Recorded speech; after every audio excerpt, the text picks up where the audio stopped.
తాకట్టులో ఉన్న బంగారాన్ని విడిపించి ఆ రోజు ఆన్లైన్ రేటుకే మేము కొంటాం. Sharma gold company. ఓం శ్రీ మాత్రే నమః. కన్యారాశి వారికి క్రోధినామ సంవత్సర ఫలాలు ఏ విధంగా ఉండబోతున్నాయో తెలుసుకుందాం. మరి మీ అందరికీ కూడా నూతన సంవత్సరాది శుభాకాంక్షలు. తర్వాత చూసినట్లయితే ఉత్తర 2, 3, 4 పాదాలు, హస్త నక్షత్రం, చిత్తా నక్షత్రం 1, 2 పాదాలు. ముందు చూపు తప్పనిసరి. మొట్టమొదటి చెప్పుకునే మాటే ఇది, ముందు చూపు తప్పనిసరి. సరే, ఆదాయ వ్యయాలు ఎలా ఉన్నాయి అంటే చూస్తే ఆదాయం చూస్తే 5, వ్యయం చూస్తే 5, అంటే 2 సరి సమానం. ఆ తర్వాత రాజపూజ్యం 5, అవమానం 2. అమ్మయ్య పర్వాలేదు, తెరిపిన పడ్డాం అని సంతోషంగా ముందుకు పెడదాం.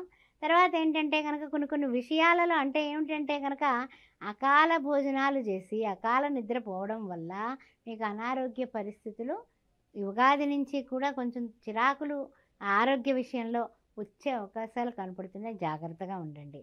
తర్వాత కుటుంబంలో వ్యక్తులతోటే వాదోపవాదాలు ఎందుకు చేస్తారు మీరు? దాని వలన మీరు అశాంతి పాలైపోతారు. ఖర్చుల మీద నియంత్రణ చేయించుకోకపోతే ఖర్చులు అధికమై కూడా మీకు చికాకులు ఎక్కువైపోతాయి, కోపం ఎక్కువైపోతుంది. అందువల్ల ఇంట్లో వాళ్ళని మీరు మాటలతో నొప్పిస్తే వాళ్ళ దగ్గర నుంచి రియాక్షన్ రిఫ్లెక్షన్ మీకు వచ్చి మీరు ఇబ్బందులు పాలవుతారు. అందువల్ల కొంచెం మాటని కాస్త అదుపులో పెట్టుకోండి అయ్యా, అంతే అదే సరిపోతుంది. అదే శ్రీరామరక్ష మీకు. ఆ విషయాన్ని గుర్తుపెట్టుకోండి. తర్వాత విషయానికి వచ్చినట్లయితే కనుక కొంచెం ఆత్మస్థైర్యంతో కొన్ని సంతాన విషయంలో కానీ, తర్వాత ఆరోగ్య విషయంలో కానీ, మానసికంగా కానీ మన ఆత్మస్థైర్యమే మనకు శ్రీరామరక్ష అనుకొని అధిగమిస్తారు మొత్తం మీద. అంటే ఏమిటంటే మీలో స్టెబిలిటీ పవర్ బాగుంది, మీ సంకల్పం బాగుంది. కానీ ఏంటంటే ఈ వీటికి లొంగకుండా ఉంటే మీరే రాజు, ఇందులో తిరుగులేదు. అది అద్భుతమైనటువంటి. అంటే ఎప్పుడైనా సరే ఒకటే గుర్తుపెట్టుకోండి, కష్టం వచ్చింది కదా అని దానిలో పడి కొట్టుకుపోవడం కన్నా కష్టానికి ఎదురేదు, డెఫినెట్గా నువ్వే విన్నరు అని చాలామంది చెప్తూ ఉంటారు కదా, అది యథార్థం మీ పట్ల.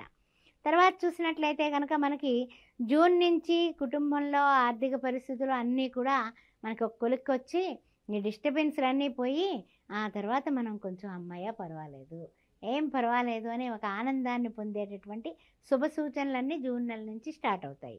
తర్వాత మిత్రుల సహాయం వల్ల కూడా కొత్త వ్యాపారాలు కానీ కొత్త పనులు కానీ మీరు తప్పనిసరిగా మీరు పెట్టుకుంటారు. అవన్నీ కూడా సక్సెస్ఫుల్గా ముందుకు పెడతాయి. ఆర్థిక పరిస్థితులు బాగుంటాయి, కుటుంబ పరంగా బాగుంటుంది, పిల్లల పరంగా కూడా ఆనందాలు అనుభవంలోకి వస్తాయి. కొన్ని చంచలమైనటువంటి స్వభావాలు ఉన్నటువంటి పిల్లల్ని కాస్త గట్టిగానే మీరు దారిలో పెట్టాల్సినటువంటి పరిస్థితులు ఉన్నాయి. ఆ విషయంలో మాత్రం క్షమించకండి.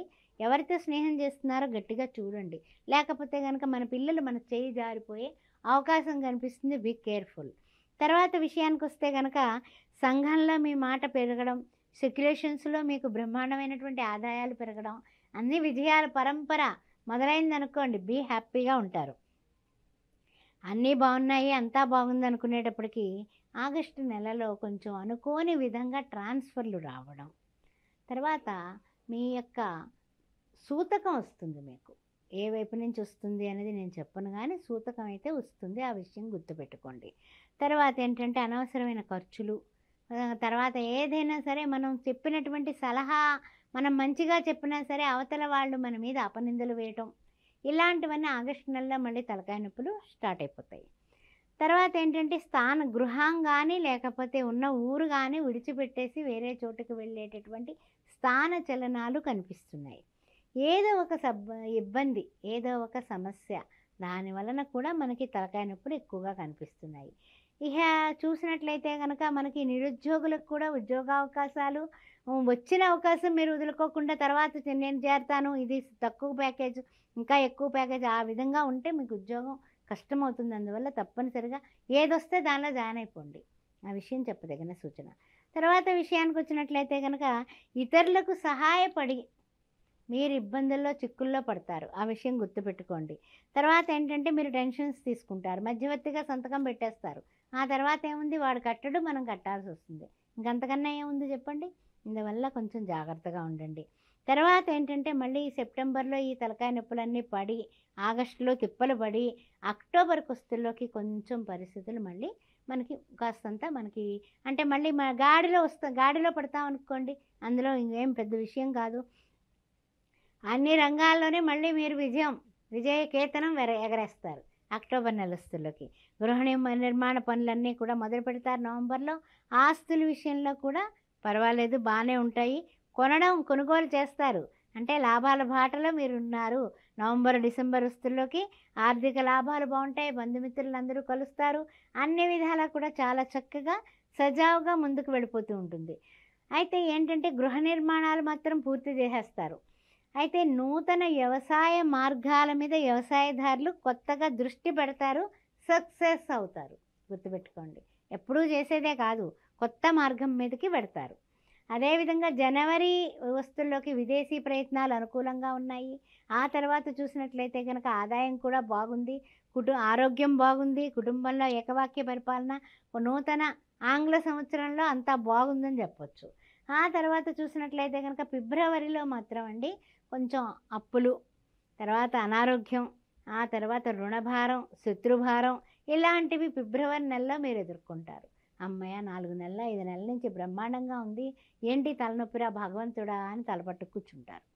తర్వాత చూసినట్లయితే కనుక ఇతరుల విషయానికి మీరు దూరంగా ఉండండి. మీరు పెద్ద మనిషి అని కండువా కప్పినా మీరు అది పక్కన పెట్టి నాకు వద్దు బాబోయ్ అని పక్కకు వెళ్ళిపోతే మీరు చాలా వరకు తెరిపిన పడతారు. ఆ విషయం బాగా గుర్తుపెట్టుకోండి. మార్చి కుస్తుల్లోకి ప్రయాణాలు తరచుగా చేస్తూ ఉంటారు, దాని వలన కూడా మీకు కొంచెం అలసట ఎక్కువగా ఉంటుంది. వివాహాది ప్రయత్నాలు తీవ్రంగా చేస్తే తప్పనిసరిగా మీకు వివాహాలు అయ్యేటటువంటి వారికి వివాహాలు కుదురుతాయి, అవుతాయి. దాంట్లో ఏం బెంగ పెట్టుకోవాల్సిన అవసరం లేదు. ఖర్చుల విషయంలో జాగ్రత్తగా ఉండండి. తర్వాత ఏంటంటే కానీ వీటిలన్నింటినీ కూడా అతిక్రమించడానికి శివుడిది కానీ దుర్గాదేవిది కానీ కవచాలు పారాయణ చేయండి. శివ కవచ పారాయణ చేయడం మంచిది. కాలభైరవ అష్టకం ప్రతిరోజు వినాల్సిందే. మీరు అస్సలు ఎట్టి పరిస్థితులను కూడా వాయిదా పద్ధతి లేదు, విని తీరాల్సిందే, చదువుకోవాల్సిందే కాలభైరవ అష్టకం. నవగ్రహ ఆరాధన, ఓం దుమ్ దుర్గాయ నమః, ఓం దుమ్ దుర్గాయ నమః అని చేయడం, నవగ్రహాలకు ప్రదర్శన చేయడం, శనివారం నాడు తప్పనిసరిగా ఎవరికైనా భోజనం దానం చేయడం, ఇవి మర్చిపోకుండా చేయండి. తప్పనిసరిగా మీరు మంచి స్థితికి పెడతారు, ఆయురారోగ్యాలతో ఉంటారు. ఓం శ్రీ మాత్రే.